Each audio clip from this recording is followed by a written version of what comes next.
Hi guys, ako nga pala si RM sa Kalam. Ngayong araw nga pala ay papasok tayo sa Prism dahil opening nga pala tayo. Mabilis na gayakan nga lang pala yung ginawa natin dito dahil biglaan lang yung pagtawag ng boss natin dahil kulang nga daw ng isang opening. Kaya dali-dali nga pala akong gumayak dito at tinawagan ko na rin si Paring Hinaro dahil siya nga pala yung kasama natin sa opening. Nung pagdating nga ni Paring Hinaro ay umalis na rin tayo kagad kasi nga baka malate pa tayo. Alas 6 nga lang pala ipasok natin. Mag-aalas 6 na nga pala dito. Habang binabaybay nga pala namin yung daan papuntang Prism ay bigla na lang kami nakakita ng parang tricycle na humaharurot. Ayun o, hinarangan pa kami sa gitna, kitang-kita nyo naman. Payo ko lang na dapat magdaan-daan tayo sa daan para maiwasan yung aksidente kasi makakarating naman tayo sa ating pupuntahan kahit mabagal tayo. At nung pagdating nga natin dito sa Prism, wala na akong ibang ginawa kundi pumasok sa loob dahil excited na ako makita yung loob nito kahit umaga. At nung pagpasok ko nga pala sa loob, natsyempohan nating inaayos ng ating lightman at tinetesting yung mga ilaw.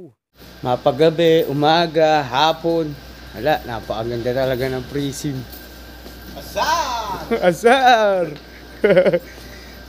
Dito nga nag-ina tayo kagad at gagawin na natin yung mga dapat gawin. Ang una ko nga palang ginawa dito ay tinanggal ko lahat ng mga charger ng mga lead cocktail natin. Obligado nga palang tina-charge to araw-araw para araw-araw ding nagagamit at nakikita ng customer na may ilaw. At nung natanggal ko na nga pala lahat, isa-isa ko nga pala tong ibinuhat at isa-set up natin to dito sa bandang gitna. Magaan nga lang din pala to kaya kahit tayo mag-isa ay kayang-kaya natin to. Nung pagtapos nga natin dun ay tinulungan ko na kaagad dito si Paring Hinaro para mabilis kaming matapos na dalawa. At nung natapos naman pala kami dyan ay pumunta naman kami sa bar para kunin yung mga i-display natin sa mga SBIP alak. Kaya nga nung pagkakuha ko ay nilapag ko na isa-isa dito sa ating mga SBIP. Sa mga nagtatanong nga pala dyan kung ano pinagkaiba ng SBIP table natin at sa mga ordinary table ay marami po siyang pinagkaiba. Kung gusto nyo nga pong malaman kung ano pinagkaiba ay pumunta po kayo dito para malaman nyo. Mahirap po kasi yung sabihin ko lang na ganito pero kung hindi naman po pala totoo. Mas maganda po kasi na kayo ang makakita sa personal para po wala kayong masabi pag napanood nyo yung mga bidyong to. At nung pagtapos ko nga dyan ay pupunta naman tayo dito sa likod kasi may isa-set up pa tayo ng kung ano-ano dito, mga platito, kutsara at kung ano-ano pa. Minsan nga lang pala akong ma-opening kaya ginagawa ko na lahat ng mga dapat gawin para walang masabi yung papasok nating mga kasamahan sa closing. Nung pagtapos ko nga dyan ay inikot ko naman yung buong floor para makita naman natin kung may gagawin pa ba tayo o wala na. At nung nakita ko hang wala na kaming gagawin ni Paring Hinaro ay inaya ko na siya dito para mag-BS dahil amoy na kaming pawis. At bago nga pala matapos yung ating video to, gusto ko lang magpasalamat sa inyong lahat sa mga nananatiling sumusuporta sa atin dyan. Maraming salamat sa mga panonood ng video ko.